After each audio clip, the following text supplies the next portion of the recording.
The bride collapsed 3 words into her vows, and the bouquet hit the stone floor a full second before anyone in St. Bartholomew's moved. It was not a graceful fall. Eleanor Whitmore's knees buckled first, then her shoulders twisted, and the cameo brooch pinned at her collar caught the candlelight as her body folded sideways. Away from the man she was meant to marry, away from the altar, away from the life her mother had bartered for her with desperate arithmetic and a forged smile. Lord Pemberton reached for her. His fingers closed on air. But someone else was already moving. From the third pew on the left, a man who had almost not come, who had been counting the windows in the nave to pass the time, who had noticed the bride's hands trembling before anyone else thought to look. Gabriel Blackwood, the Duke of Hartwell, caught her before her skull met the flagstones. He did not think about it. His body decided before his mind caught up, one arm beneath her shoulders, the other hooking under her knees. And then he was standing with the bride in his arms, while 200 guests sat frozen in their pews, like figures in a painting no one had commissioned. "Put her down." Lord Pemberton's voice cut through the silence. He was a tall man, silver-haired, with the kind of jaw that suggested authority and the kind of eyes that confirmed it was the wrong kind. "She is my concern." Gabriel looked at him. Then he looked at the woman in his arms. Her face was the color of candle wax. A bruise circled her left wrist, purple and green, the age of it suggesting days, not hours. Her fingers still clutched the edge of her veil, as though holding on to the last decision she had been allowed to make. "She needs a physician," Gabriel said. His voice carried the flat certainty of a man who was not asking permission. "I will take her to Dr. Hendricks." "You will do no such thing."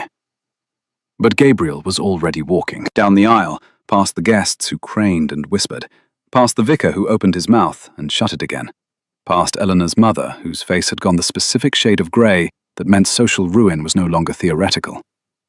He carried the bride through the oak doors and into the April sunlight, where cherry blossoms drifted across the churchyard like confetti for a wedding that would not happen. His carriage was 30 paces from the church steps. His driver, Tompkins, was already climbing down from his seat, eyes wide. "Open the door," Gabriel said. "Your Grace, is she—" "Open the door, Tompkins." He laid her on the carriage seat with a care that surprised him. Her head rested against the leather, and her breath came in shallow, uneven pulls. The veil had slipped. Beneath it, her face was sharp-boned and pale, framed by dark hair that was escaping its pins, in the way hair does when the body decides appearance no longer matters. She opened her eyes. They were brown, not the warm brown of tea or honey, but the dark, clear brown of river stones. And in them, Gabriel saw something that made his chest tighten with a recognition he was not ready to name. Terror. Her fingers found his coat lapel. She gripped it with a strength that seemed impossible from someone who had been unconscious 10 seconds ago. "Don't!" Her voice was a rasp, barely a voice at all. "Don't take me back." Behind him, the church doors opened. Pemberton's boots on the stone steps, voices rising. Gabriel looked at the woman whose fingers were knotted in his coat. He looked at the church. He thought of another woman, a different bride, a different altar, a different set of vows spoken by a mouth that smiled while her eyes did not. He climbed into the carriage and pulled the door shut. "Drive," he told Tompkins. "Now! Hartwell Park! Do not stop!" The carriage lurched forward. Through the window, Gabriel saw Pemberton standing at the churchyard gate, his face a mask of controlled fury. The expression of a man who has just had something taken from him, and has already begun calculating the cost. Eleanor's grip on his coat loosened. Her eyes closed. She was unconscious again before they reached the village road. Gabriel sat across from her in the swaying carriage and tried to understand what he had just done. He had carried a woman out of her own wedding. He had refused to return her to her betrothed. He was, at this moment, driving her to his estate, a bachelor's estate, without a chaperone, without her family's knowledge or consent. He looked at the bruise on her wrist. He looked at the cherry blossoms caught in her hair. He did not turn the carriage around. The road to Hartwell Park wound through Hampshire's spring countryside. Hawthorn hedgerows white with blossom, fields green with new wheat, a sky so blue it seemed to be making a point. Gabriel counted the mile markers. 7 miles from St. Bartholomew's to his gates. 7 miles of road that would become, by tomorrow morning, the most talked-about distance in the county. Eleanor did not wake again during the journey. He checked her breathing twice, pressing 2 fingers to the pulse at her throat.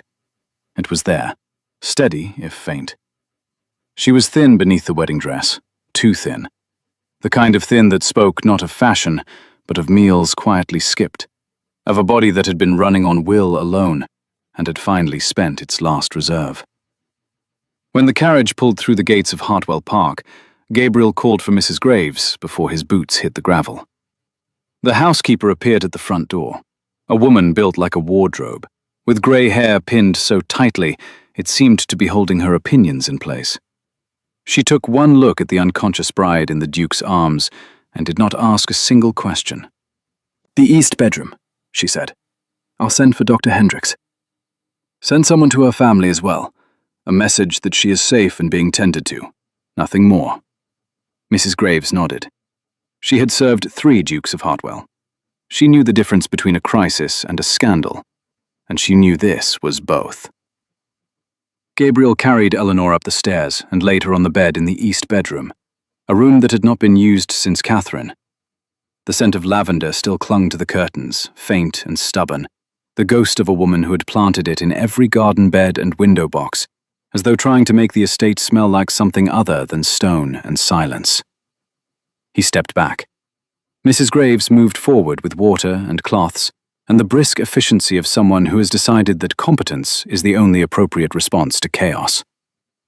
"Her wrist," Gabriel said from the doorway. Mrs. Graves looked at the bruise. Her mouth thinned to a line that could have cut glass. "I see it, Your Grace."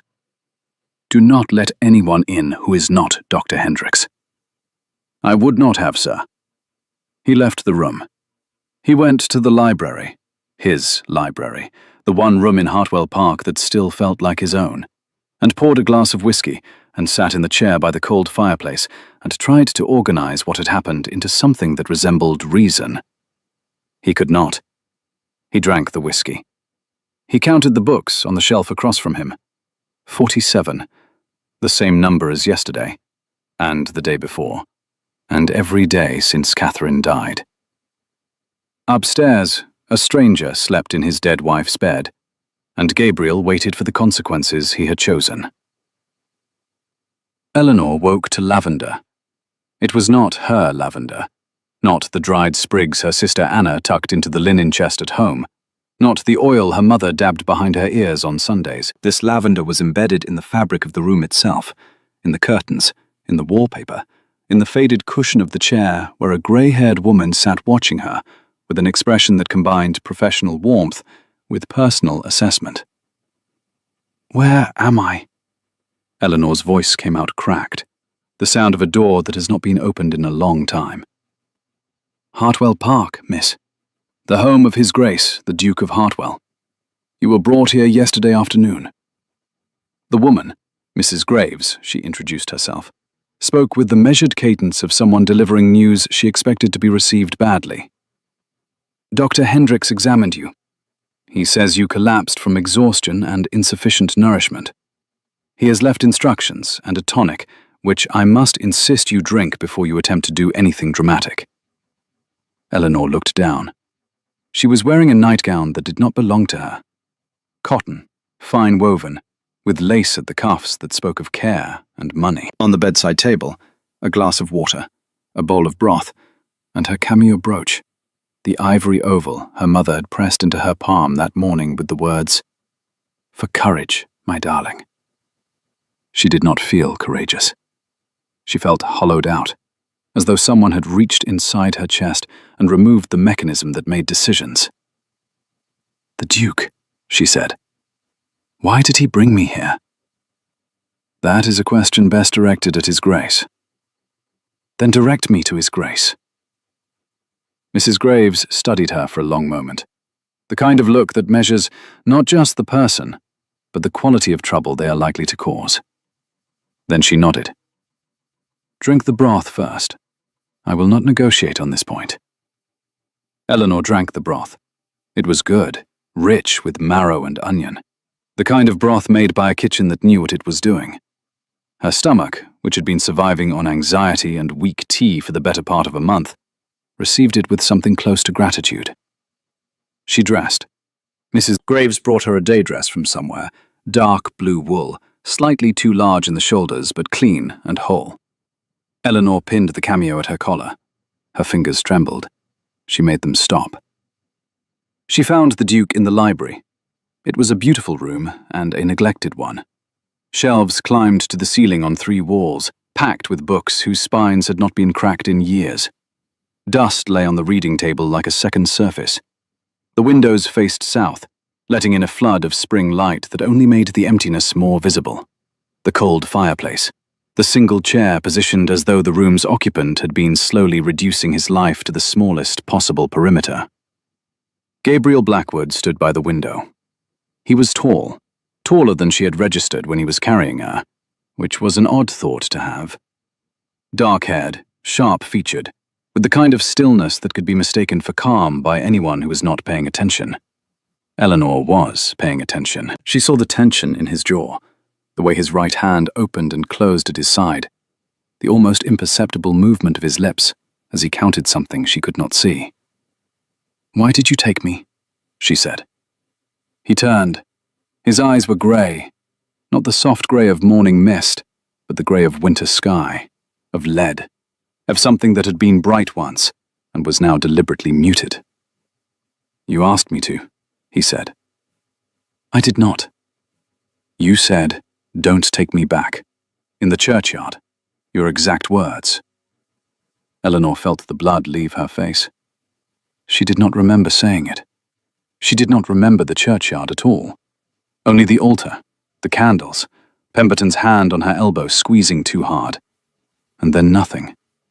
A gap where her body had been making choices her mind had not authorized. "I was unconscious. That does not constitute a request." "Perhaps not, but the bruise on your wrist does." Silence. The kind that has weight, that fills a room like water. Eleanor's hand moved to cover her wrist, a reflex. The same reflex she had been practicing for 2 weeks, ever since Pemberton had gripped her arm in the drawing room and told her, in the quiet voice of a man who expected to be obeyed, that she would smile at the wedding, or she would learn the consequences of not smiling. "You had no right," she said. Her voice was level. She did not raise it. Eleanor Whitmore did not raise her voice. She had learned, over 23 years of navigating a world that preferred women who accommodated, that volume was a concession. Precision was a weapon. "You had no right to take me anywhere. You are a stranger. You have placed me in a position of scandal, and I can send you home," he said. "Now. Today. Tompkins will drive you." The offer sat between them like a card turned face up. Home. Home meant her mother's face, the carefully maintained disappointment, the arithmetic of survival that had led to the altar in the first place. Home meant the debts her father had left behind when he died, not heroically, not tragically, but stupidly, gambling on horses and investments that existed only in the optimistic fiction of men who preferred fantasy to ledgers. Home meant Pemberton's solicitor at the door within the hour and the marriage contract on the table, and her mother's voice saying, "Eleanor, please, for Anna, if not for me, then for Anna." Anna, 17 years old, with their father's reckless smile and their mother's fragile hope, entirely unaware of how close their family was to the kind of poverty that did not recover. "I need to write to my mother," Eleanor said, "and to my sister." "Of course. I will have paper and ink brought to your room." "I do not want it brought. I want to write it now, here." Something shifted in his expression, not warmth, not approval, but a flicker of recognition, as though she had just confirmed something he had suspected, but had not wanted to be right about. He stepped aside and gestured to the desk. She sat. The chair was cold. The ink was fresh. He had been writing something himself, a letter, perhaps, the paper turned face down. She did not look at it. She dipped the pen and wrote. To her mother. I am safe. I am at Hartwell Park with the Duke of Hartwell. I need time. Do not come for me yet. I will write again soon. To Anna. Edithim. I am well. I fainted, and a kind stranger helped me. Do not worry. I will explain everything. Keep the garden watered, and read something that makes you laugh. I love you. She sealed both letters. Her hands were steady now. The broth had helped, or perhaps the fury had. The cold, clear anger that was settling into her bones like frost into stone. Not at the Duke, not even at Pemberton, but at the neat, terrible machinery of a world that could deliver a woman to a man she feared and call it duty. Mr. Harding. Gabriel spoke to the doorway, where a thin man in a dark coat appeared with the silent efficiency of someone accustomed to being summoned. See that these are delivered today, and bring me the morning's correspondence. Mr. Harding took the letters and returned within minutes carrying a single envelope. His face, as he handed it to the Duke, wore the careful blankness of a man delivering a document he had already read and wished he hadn't. Gabriel opened it, read it. His jaw tightened. What is it?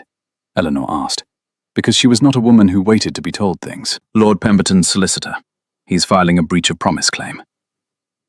Gabriel's voice was flat, informational, as though reading a weather report for someone else's county. He is also asserting that your removal from the church constitutes an act of, his words, unlawful interference with a lawful marriage contract.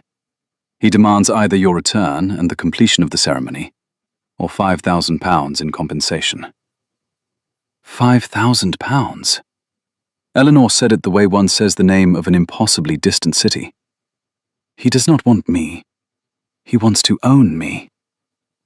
Yes. And you? What do you want? The question landed harder than she intended. Gabriel set the letter down on the desk, precisely aligned with the edge, and was quiet for a moment that lasted 3 of Eleanor's heartbeats. She counted them, the way she counted everything when the world threatened to come apart. I want you to be safe, he said. Beyond that, I have no claim on you and no intention of making one. She studied him. The steel rose. Her father had called her that once, in a rare moment of sober clarity, watching her negotiate with a butcher who had overcharged them by 6pence. You stand so still, Ellie, he had said. So still they don't see you cutting them. Then I will stay, Eleanor said, until I understand my options. Not because you wish it, because I choose it. Understood. And I will need access to this library. For the first time, something almost like surprise crossed his face. The library. If Pemberton is filing a legal claim, then there is a legal defense. Legal defenses are built from documents, precedent, and very careful reading. Do you have Blackstone's commentaries? Second shelf, 3rd section from the left. Good. She stood.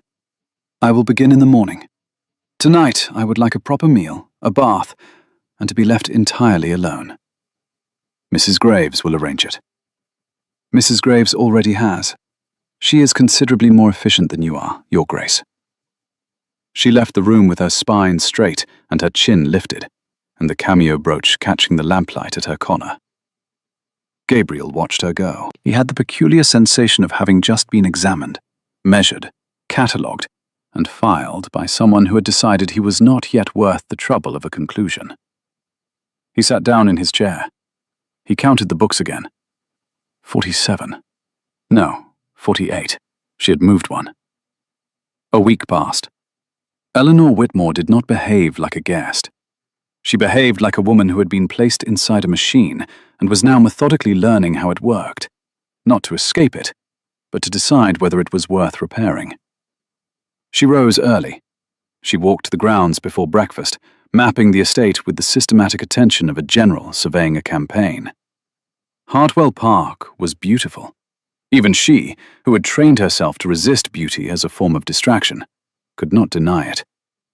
The house was Jacobean, built of honey-colored stone that caught the morning light and held it.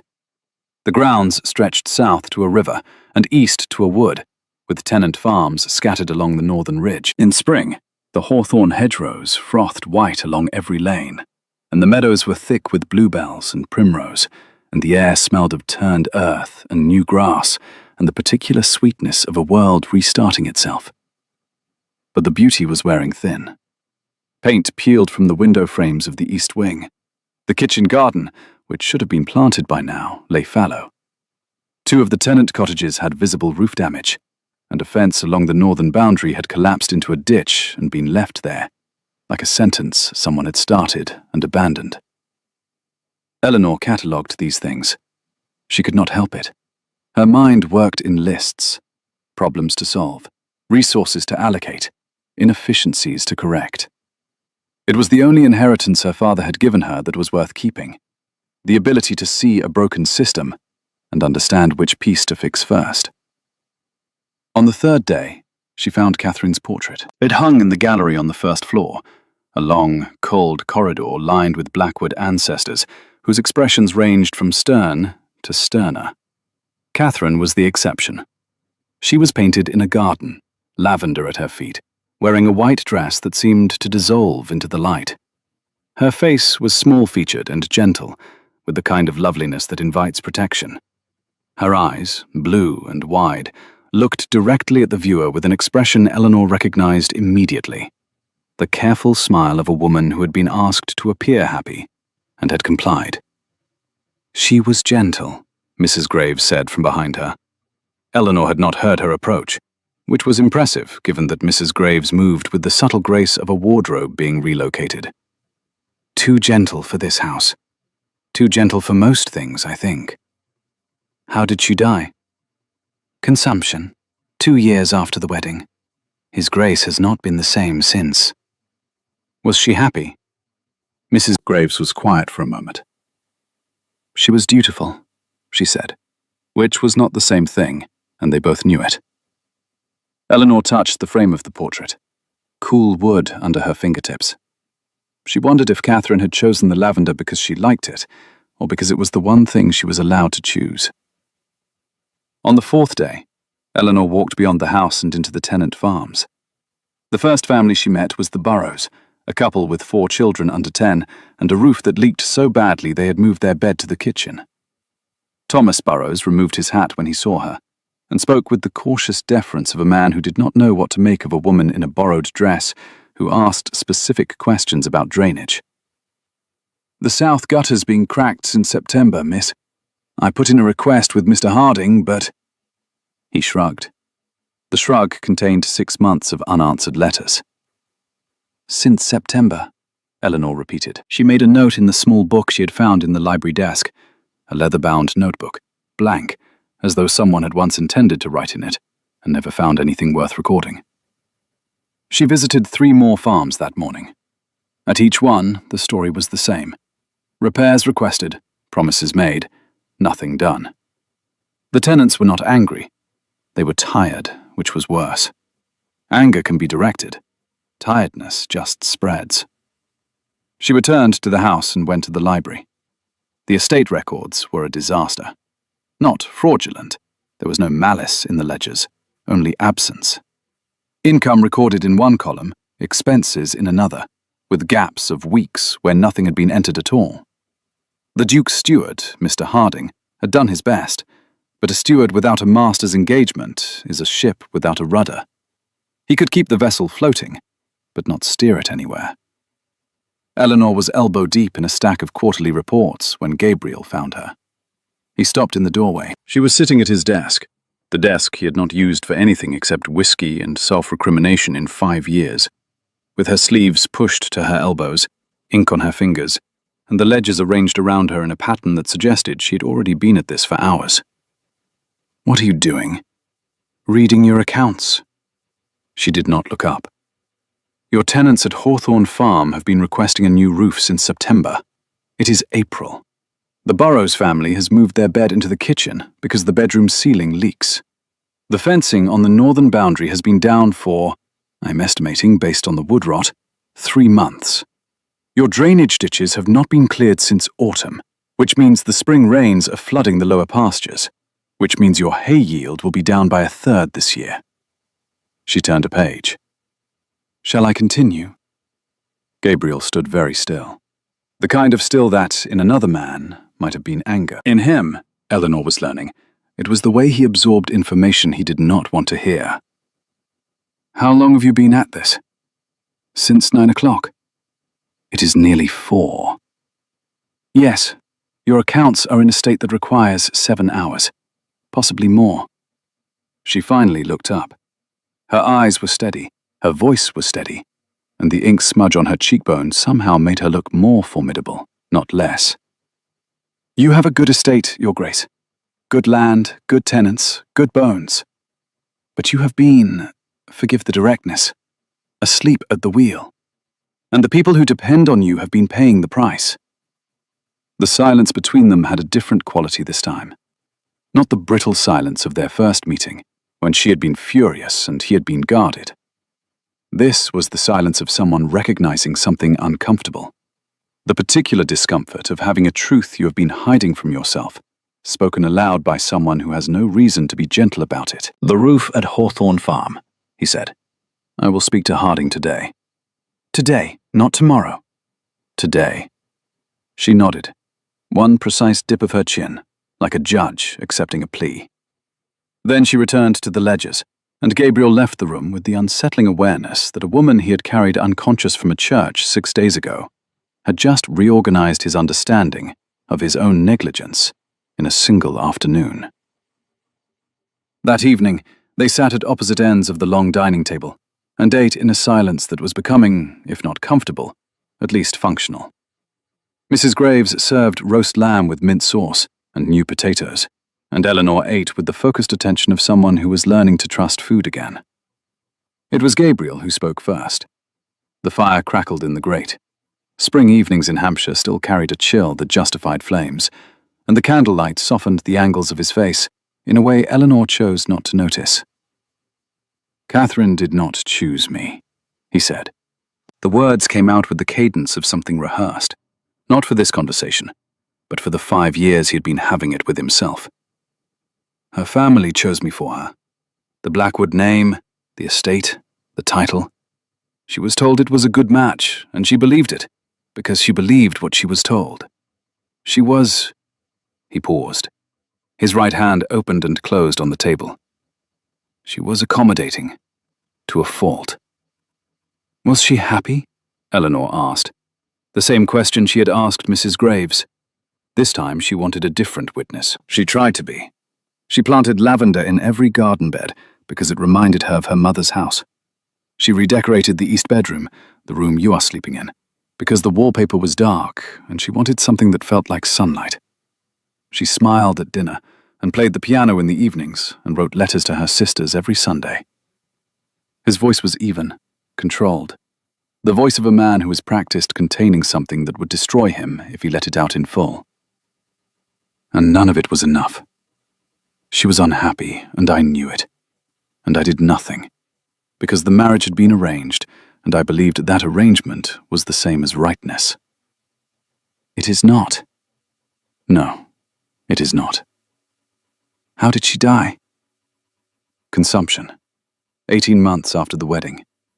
The physician said it was the cold, that Hampshire winters were too harsh for her constitution. But I think... He stopped, counted something. Eleanor saw his lips move, a flicker of arithmetic against emotion. I think she stopped fighting it. I think she decided that dying was simpler than pretending. The word hung between them. Pretending. Eleanor knew it intimately. The architecture of a life built on performance, on smiling when smiling was expected, on saying, I am well, when wellness was a country she had not visited in months. My father died 11 months ago, she said. She had not planned to say it, but the evening, the fire, the strange equality of two people sharing wounds they normally kept locked. It created an opening, and Eleanor stepped through it before she could stop herself. He gambled. Not on horses, that would have been almost respectable. On schemes. Investments in companies that existed only on paper. He mortgaged the house, borrowed against the land, sold my mother's jewelry piece by piece, and replaced it with paste copies she pretended not to notice.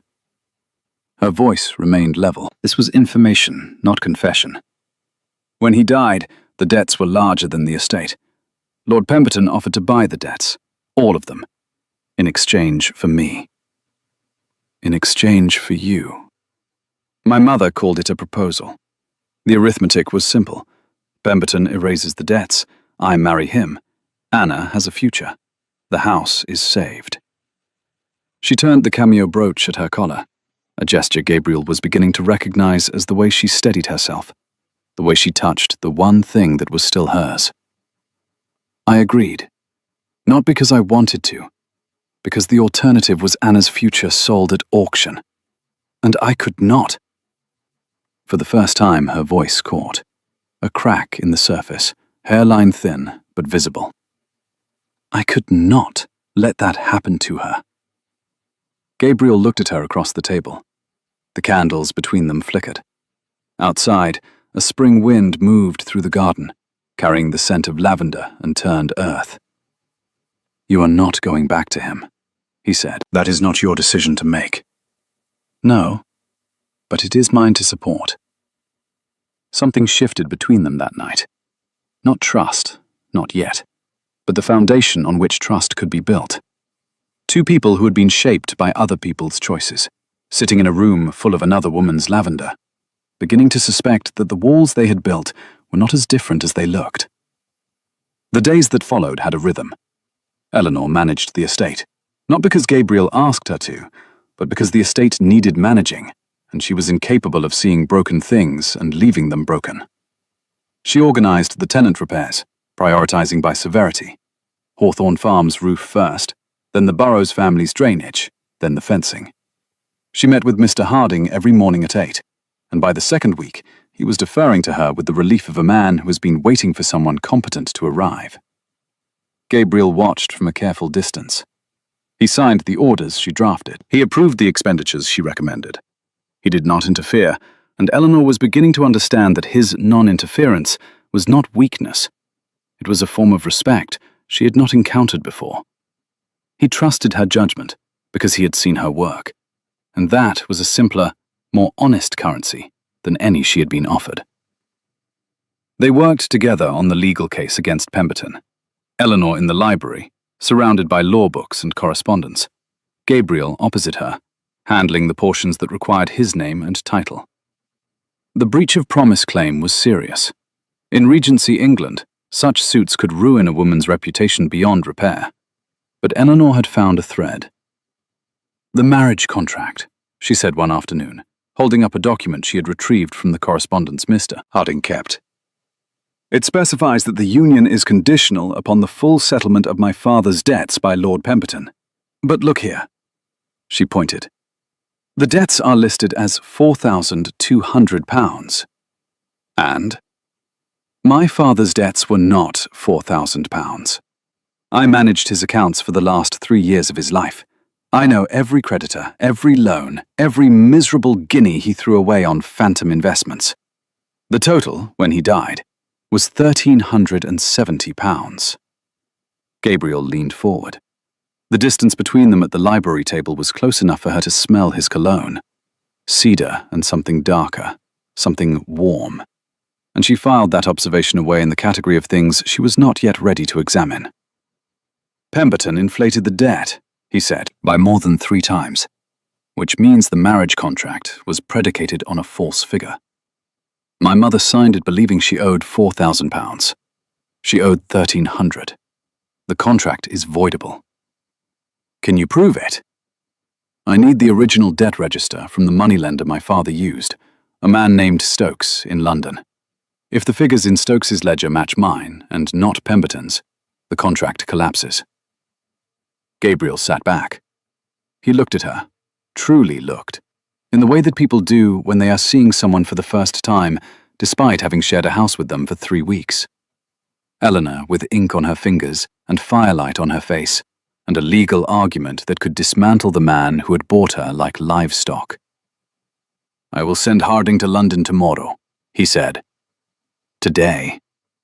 The ghost of a smile. Today.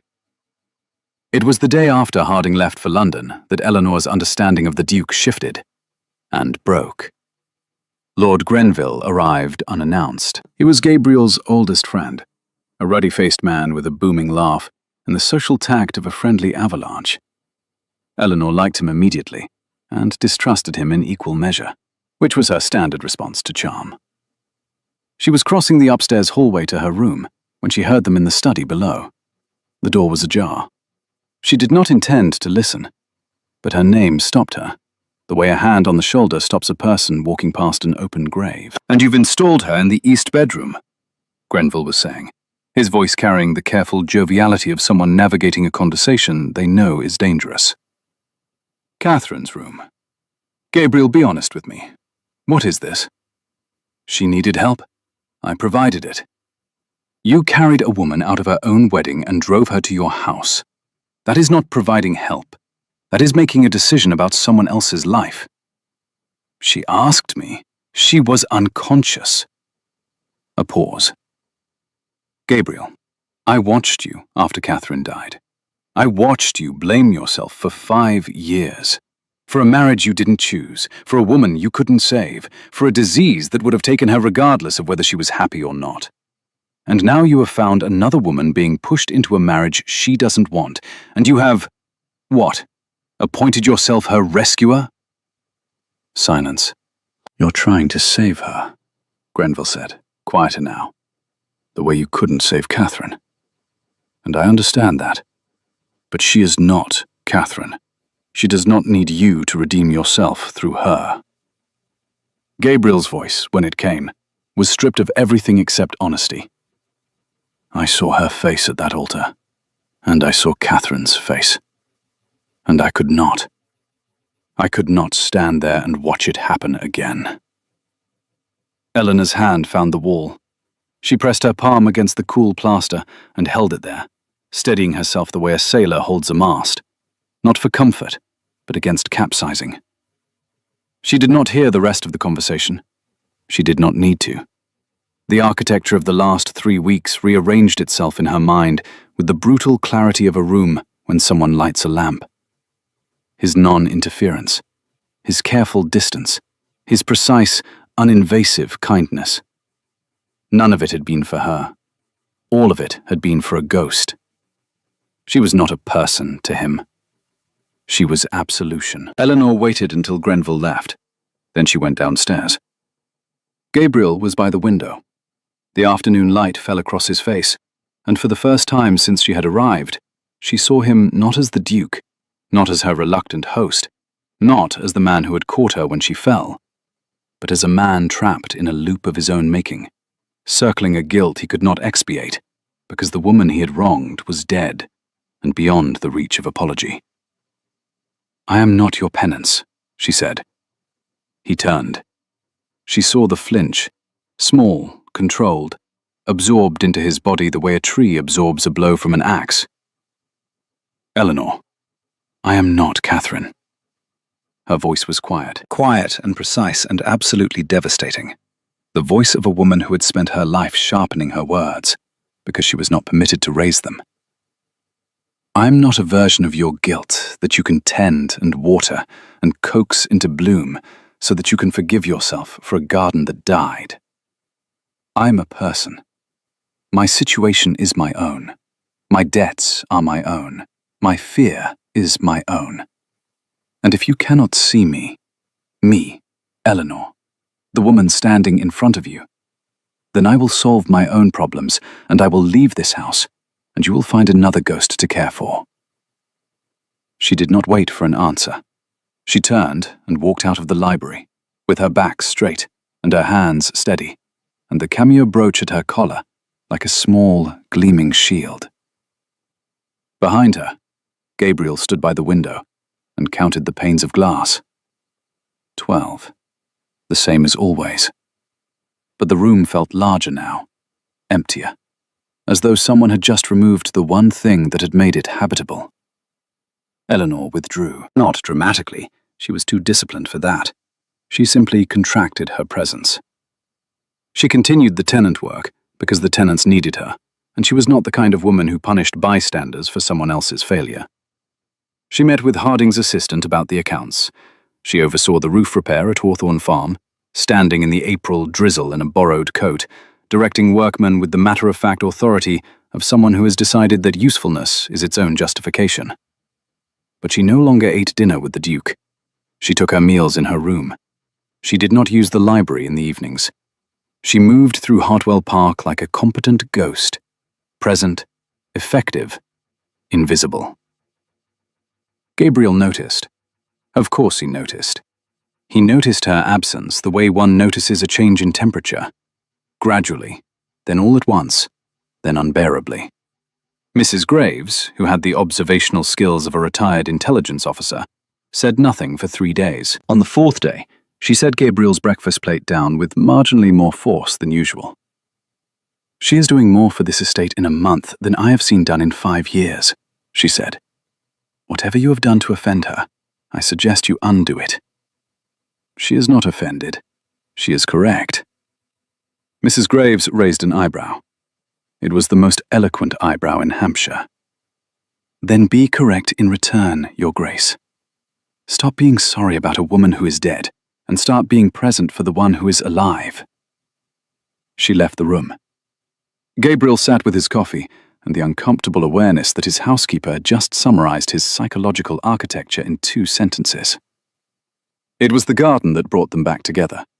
Eleanor found it on a Tuesday afternoon. Catherine's lavender garden, behind the east wing, sheltered by a stone wall on 3 sides and open to the south. It had been beautiful once. The bones of it were still visible. Raised beds in a geometric pattern, a gravel path, a wooden bench facing the afternoon sun. But the lavender had grown wild and tangled, competing with weeds for space, and the gravel was disappearing under encroaching moss, and the bench had one broken slat that made it look like a gap-toothed smile. Eleanor knelt in the dirt. She was wearing the blue dress, the one Mrs. Graves had given her on her first morning, and she did not care about the mud. She began pulling weeds, not violently, not with the cathartic fury of someone working out anger. She had moved past anger into something quieter and more painful. She pulled weeds because the garden was neglected, and she could not bear to see another living thing left untended. She had been at it for an hour when she heard footsteps on the gravel. Gabriel stood at the edge of the garden. He was holding a pair of gardening gloves, leather, worn, clearly Catherine's.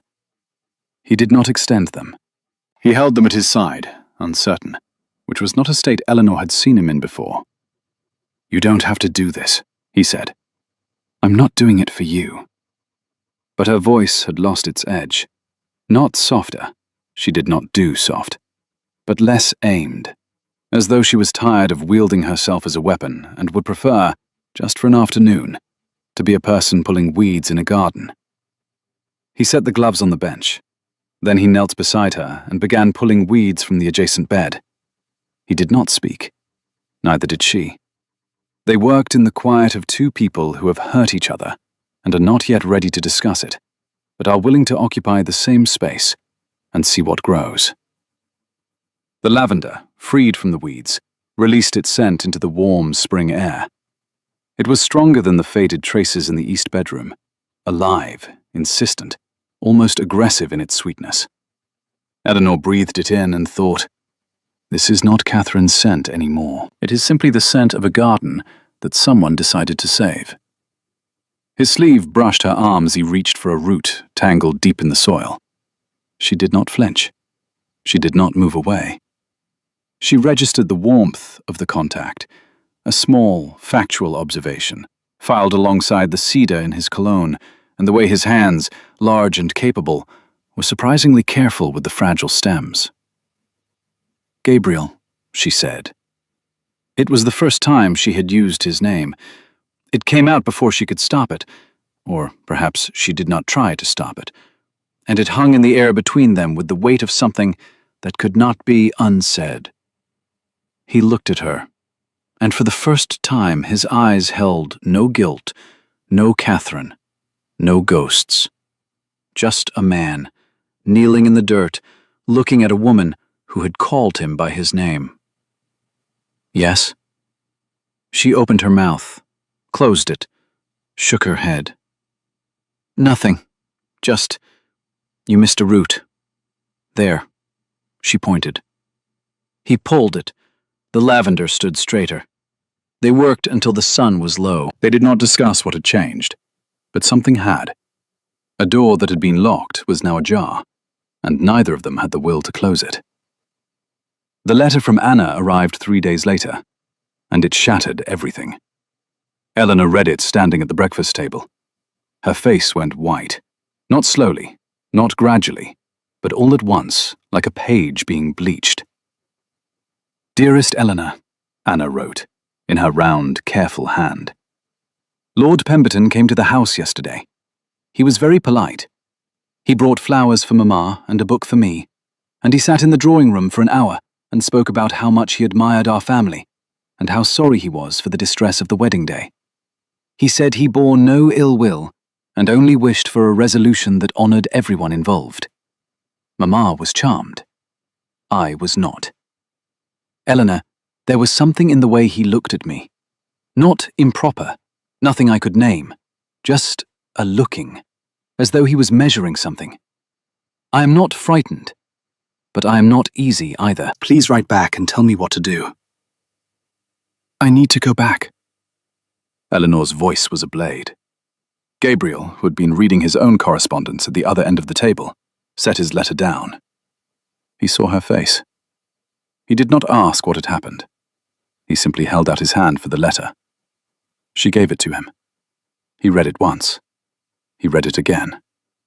His jaw set in a way Eleanor had come to associate with decisions being made behind a locked door. If you go back now, he said carefully, Pemberton gets exactly what he wants. You returned under pressure.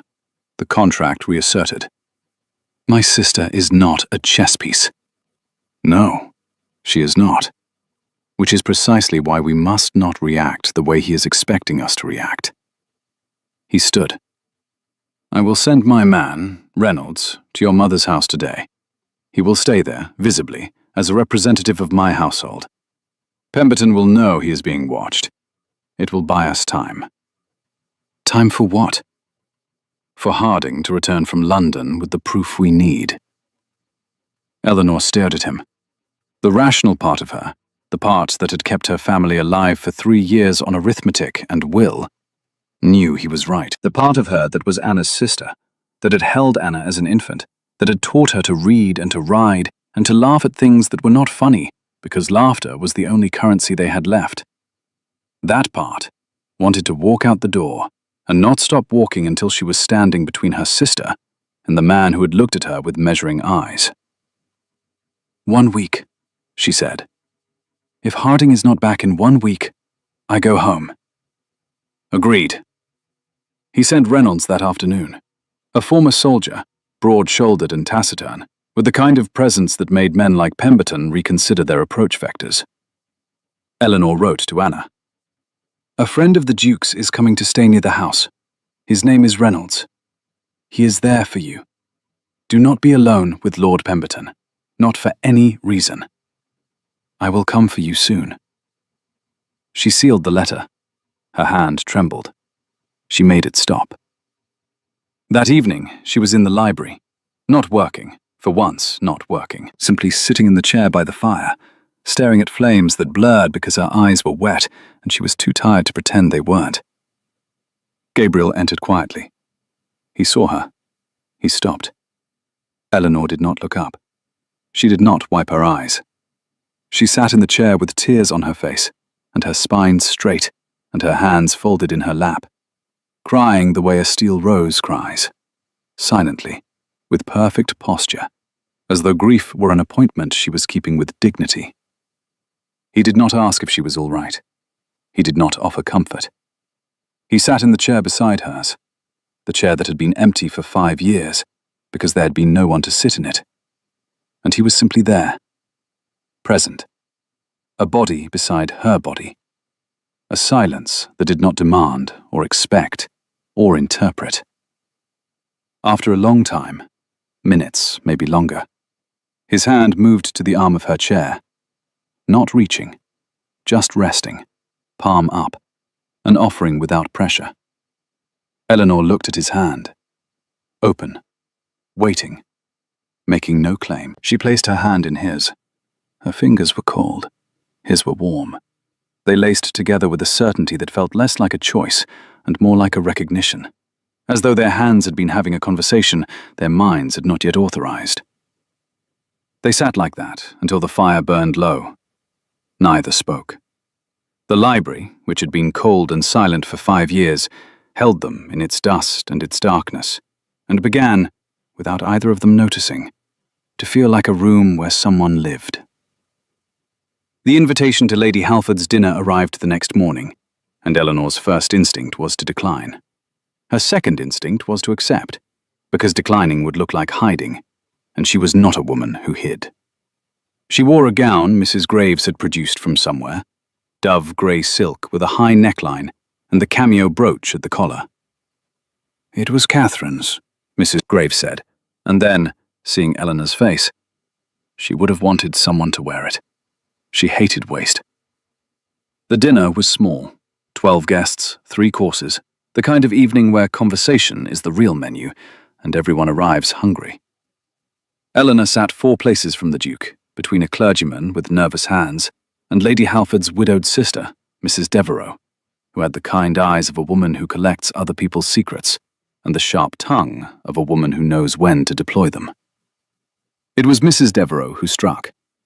"You must tell us, Miss Whitmore," she said, her voice pitched to carry the precise distance required for a dinner table to become an arena.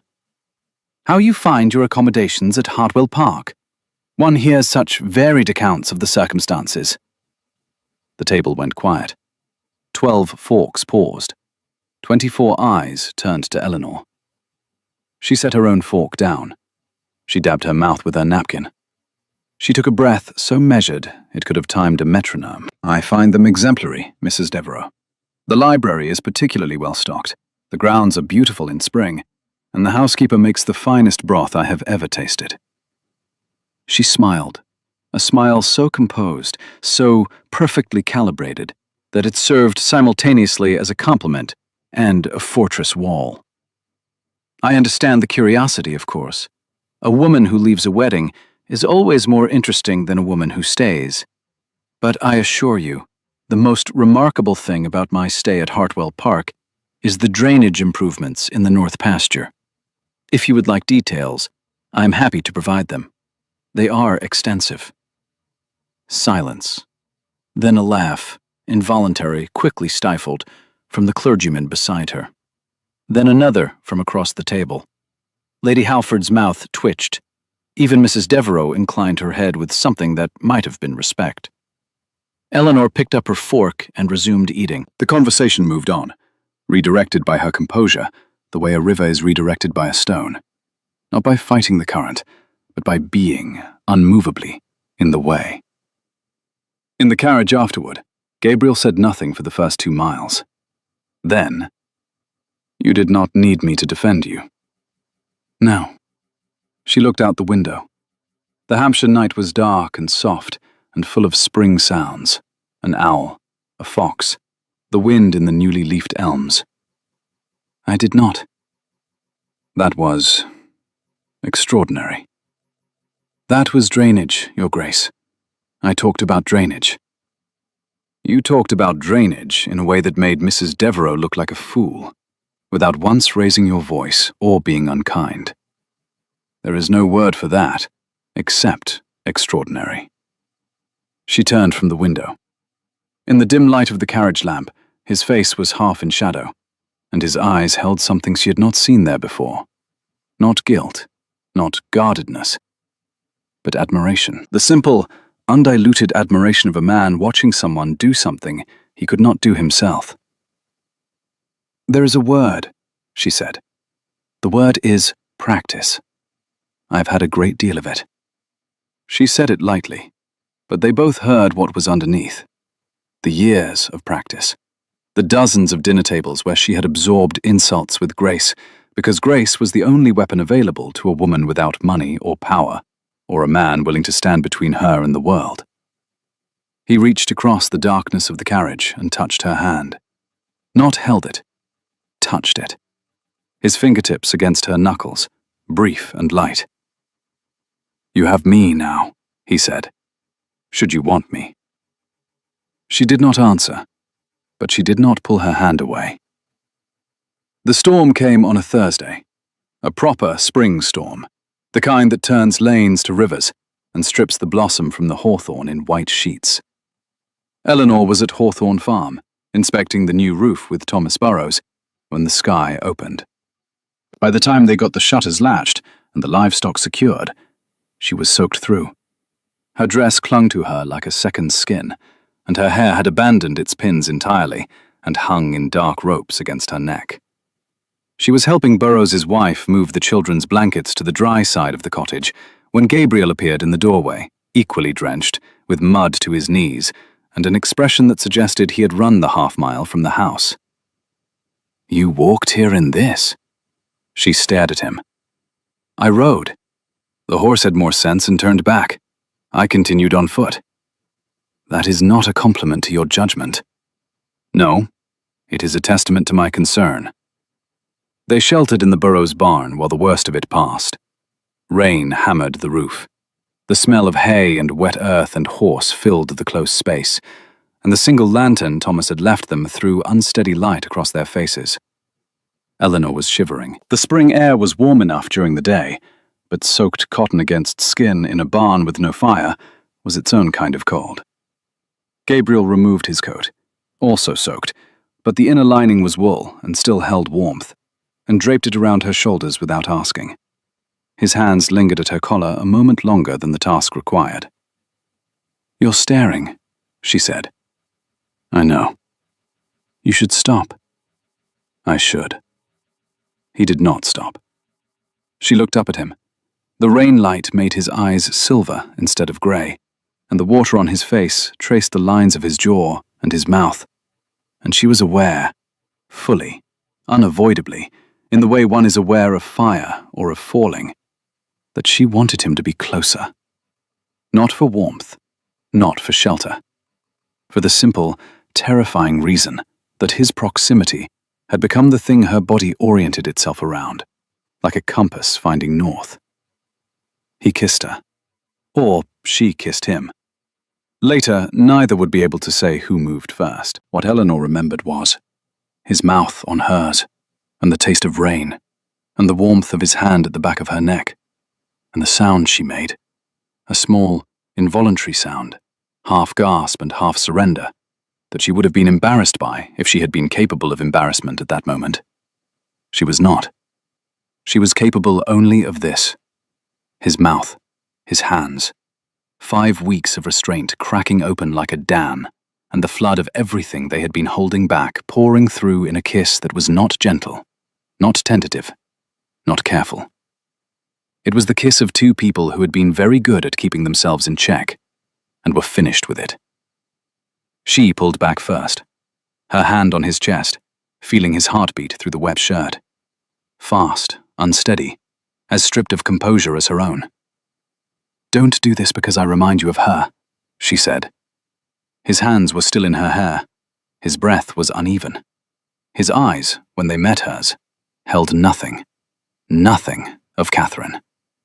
No ghost, no guilt, no redemption project. "You don't remind me of her." His voice was rough, low, scraped down to its foundation. "You are nothing like her. You are. Eleanor, you are the most terrifying, the most capable, the most..." He stopped, counted something, inhaled.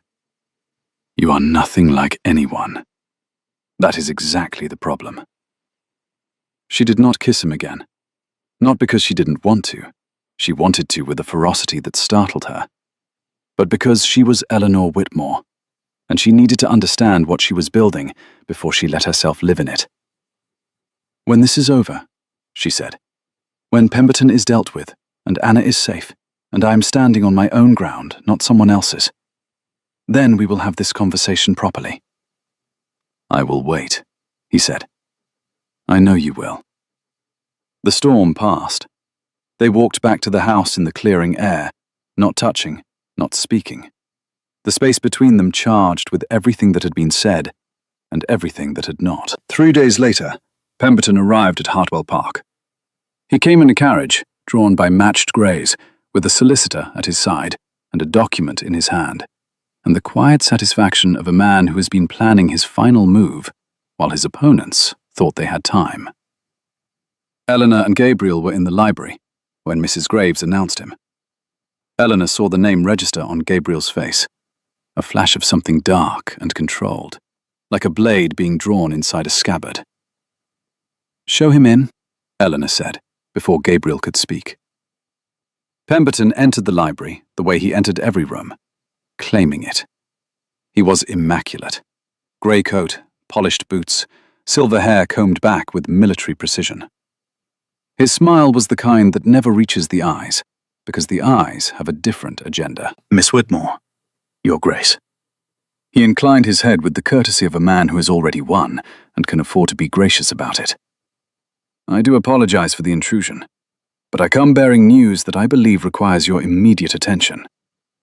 He set the document on the desk. Gabriel did not touch it. Eleanor did.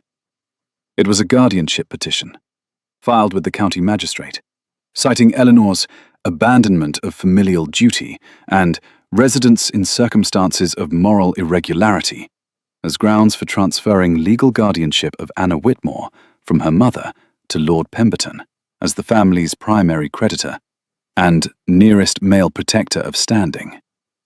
The magistrate had provisionally granted the petition, pending a final hearing in 7 days. Eleanor read it twice. Her face was porcelain, smooth, white, revealing nothing. But Gabriel saw her hand tighten on the paper until the edge creased under her fingers. "You will not touch my sister," she said. "My dear Miss Whitmore, I have no wish to cause distress to anyone, but the law is clear. A young woman of 17, living in a household burdened by debt, with her elder sister residing, forgive me, unchaperoned, in the home of an unmarried gentleman. The magistrate felt, as I do, that proper guardianship was in order." "Proper guardianship?" Eleanor's voice was glacier. "You mean leverage?" "I mean concern. Genuine concern for the welfare of a girl whose family has, through no fault of her own, placed her in a precarious position." He smiled again, the smile of a man who has found the one piece on the board that his opponent will sacrifice everything to protect. "Of course, this can all be resolved very simply.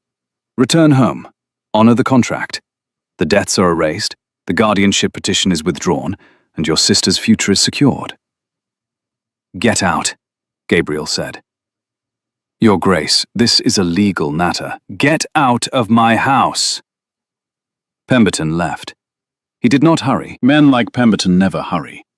They have learned that slowness is its own form of power, that making people wait for you to leave is as effective as making them beg you to stay. When the carriage was gone, Eleanor set the document down. Her hands were shaking. She made them stop. 7 days, she said.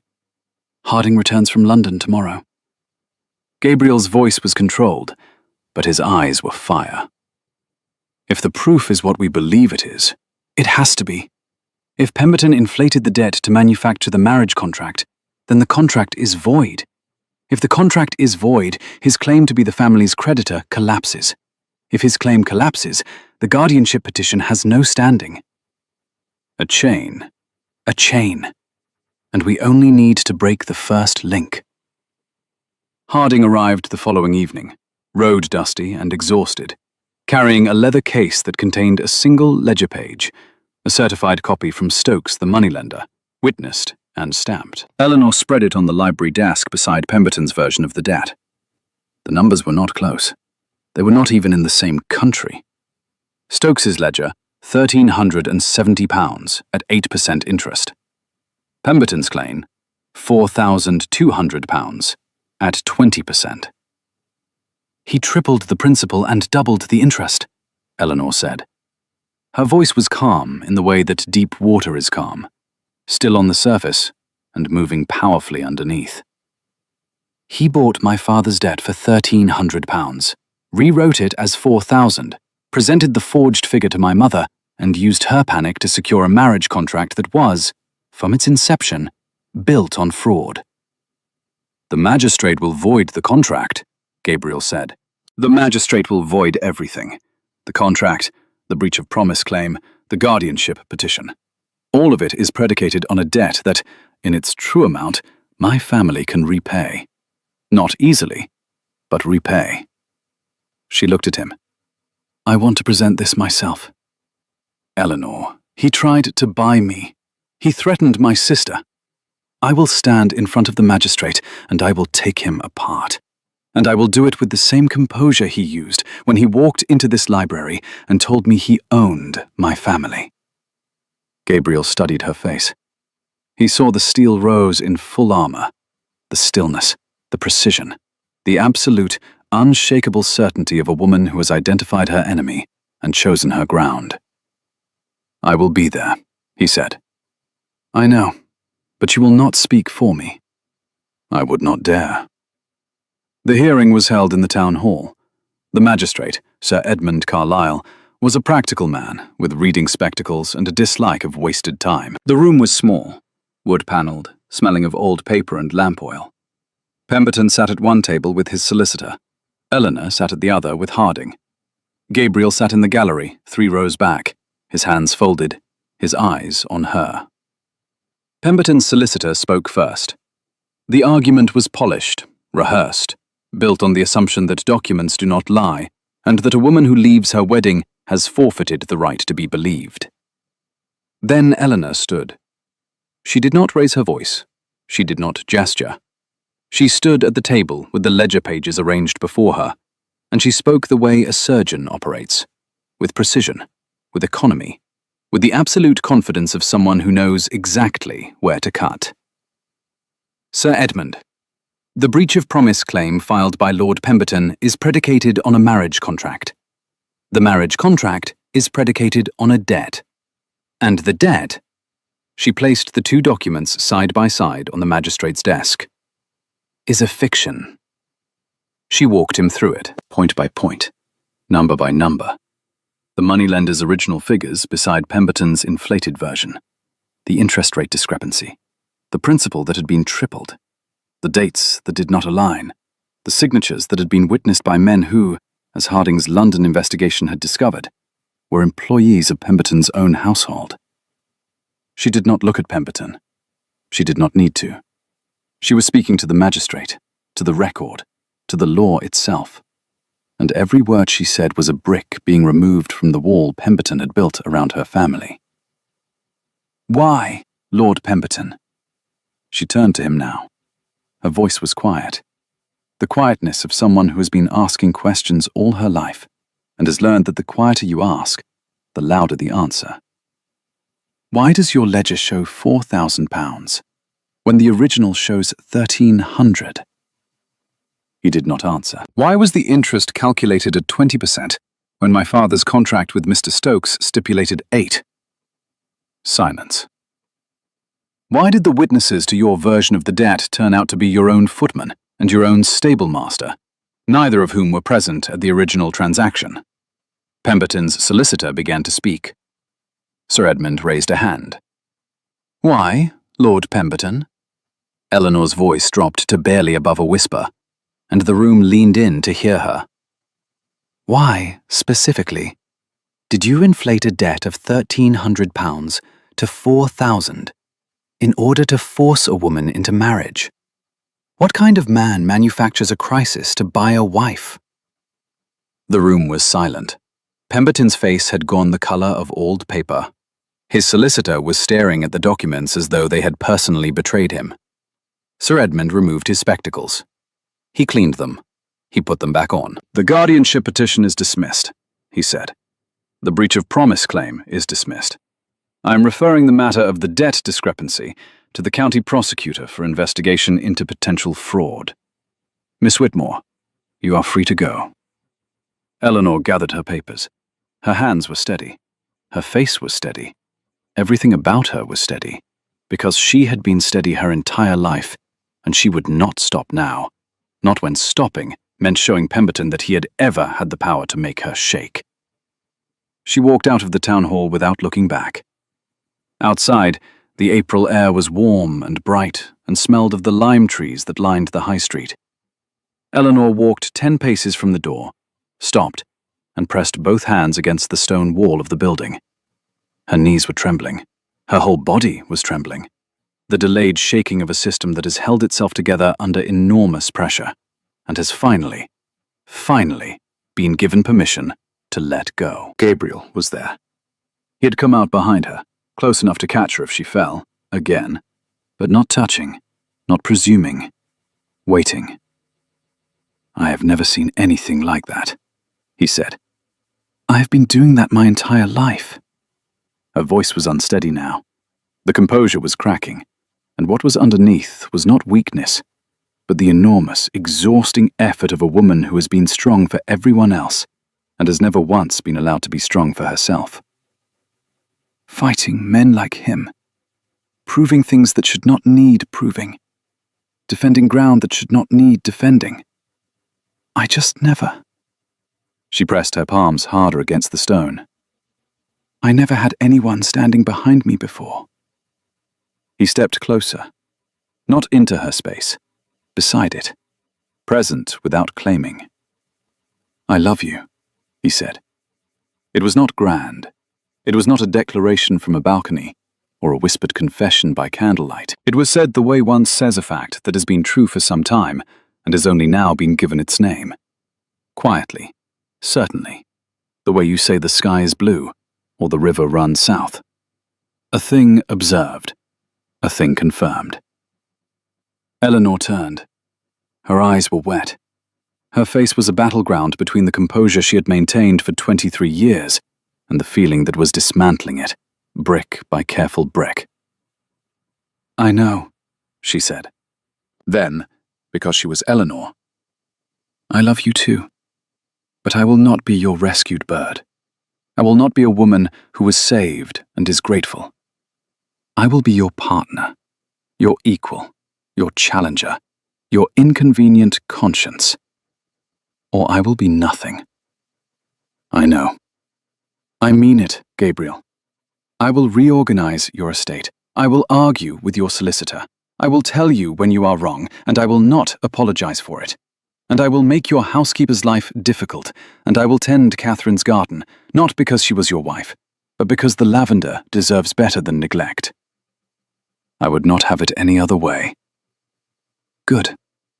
She wiped her eyes with the back of her hand, an inelegant gesture, entirely unlike her, entirely perfect. Then you may court me properly, beginning with an explanation of why you have had my cameo brooch for 5 weeks and not returned it. The surprise on his face was genuine. How did you... I am a woman who managed a bankrupt estate for 3 years, Your Grace. I notice when things are missing.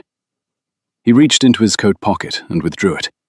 The cameo, ivory oval, gold frame, her mother's face painted in miniature on the front. He had kept it since the church, since the moment she had fallen, and it had clattered to the flagstones, and he had picked it up without thinking, the way you pick up something precious that someone has dropped. He had opened it. Inside the back cover, where the ivory was smooth and blank, he had, she saw it as he placed it in her palm, had a single word engraved. Eleanor. Not his name, not Hartwell, not Blackwood. Hers. This is yours, he said. It was always yours. I simply kept it safe until you were ready to take it back. She closed her fingers around it. The metal was warm from his pocket, from being carried close to his body for 5 weeks, and the warmth moved through her hand and into her chest, and settled there like a lamp being lit in a room that had been dark for a very long time. Marry me, he said. Not because I saved you, not because I owe a debt to a ghost, Marry me because you reorganized my entire estate in a month, and I'm terrified of what you will do to the county if I let you loose unsupervised." She laughed. It was the first time she had laughed, truly laughed. Not the polite exhale of social function, but the real sound, startled out of her, since before her father died.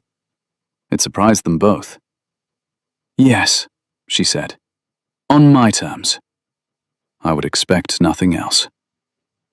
They were married in the chapel at Hartwell Park on a morning in late May, when the hawthorn was still in bloom, and the lavender in Catherine's garden had burst into its first full flowering of the season.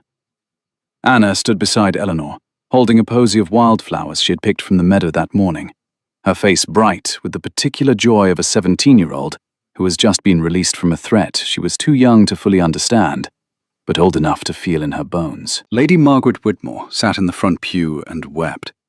Not the performative tears of a society mother at a successful match, but the genuine, messy weeping of a woman who had almost lost everything, and had been saved not by a duke, but by a daughter who was braver than she deserved.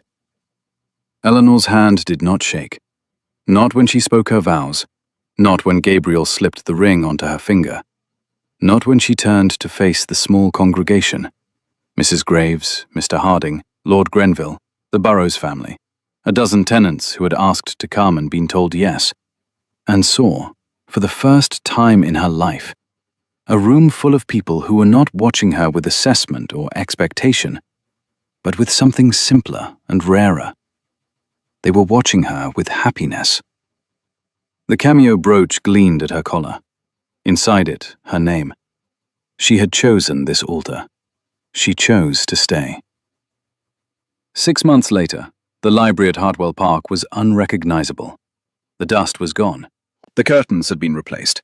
Eleanor had chosen green velvet, the color of the Hampshire hills in late summer, and Gabriel had not argued because he had learned, early and wisely, that arguing with Eleanor about interior decisions produced the same result as arguing with Eleanor about everything else: defeat, graceful and inevitable. Books lay open on every surface, not for show, but because people were reading them. Anna, who had moved to Hartwell Park in June and was flourishing in the way that 17-year-olds flourish when they are safe and fed and surrounded by books, was curled in the window seat with a novel, her stockinged feet tucked beneath her. Mrs. Graves had left a tea tray on the side table and a pointed note about lunch being at 1 o'clock sharp, no exceptions, not even for dukes who forget to eat when they are watching their wives work. Eleanor sat at the desk, her desk now, though she still thought of it as his, the way you think of a country you have adopted as home, but whose accent you will never quite lose. The estate accounts were spread before her. Hartwell Park was, for the first time in 6 years, operating at a profit. The tenant roofs were repaired, the drainage was clear, the north pasture was producing hay again, and Thomas Burrows had named his newest calf Eleanor, which she pretended to find ridiculous and secretly considered the highest compliment of her life. Gabriel entered the library. He paused in the doorway. A habit now, this pausing, as though he needed a moment to absorb the fact that the room was occupied, that the house was alive, that the silence had been replaced by the particular, productive noise of people who are doing things that matter. "You're counting," Eleanor said without looking up. "Windows. 3 visible from this angle." "And?" He crossed the room. He stood behind her chair and placed his hands on her shoulders, and the warmth of his palms through the wool of her dress was the same warmth she had felt in the barn during the storm, except that now it did not have to end. Now it was daily and dependable, and hers. "And I only see one thing," he said. She turned in the chair. She looked up at him, this man who had caught her when she fell and carried her out and never brought her back. Not because she was fragile, not because she needed saving, but because he had recognized, in the 3 seconds between her collapse and the stone floor, that she was someone worth the scandal. The lavender bloomed outside the window. Catherine's garden, Eleanor's garden now, was pruned and thriving and fragrant in the September sun. The bench had been repaired. A new path had been laid, gravel pale as bone, leading from the library door to the first lavender bed. Eleanor touched the cameo at her collar. Her name inside it, her choice on her finger, her sister safe in the window seat, her estate, their estate, running on numbers that added up. She had fainted at the altar. A duke had caught her. He had never brought her back. And she had built, from the wreckage of someone else's plan, a life that was entirely her own. If you have ever stayed in a place longer than you planned, not because you were trapped, but because someone made it feel like the place you were meant to be, then you know what Eleanor found at Hartwell Park. It was not rescue. It was recognition. The quiet, stubborn recognition that some people do not need to be saved.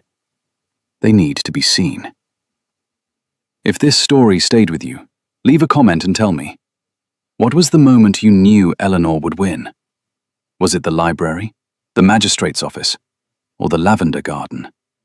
I read every single comment, and they mean more than you know. If you are new here, welcome to the fireside. Subscribe and join us. There is always room by the fire, and the next story is already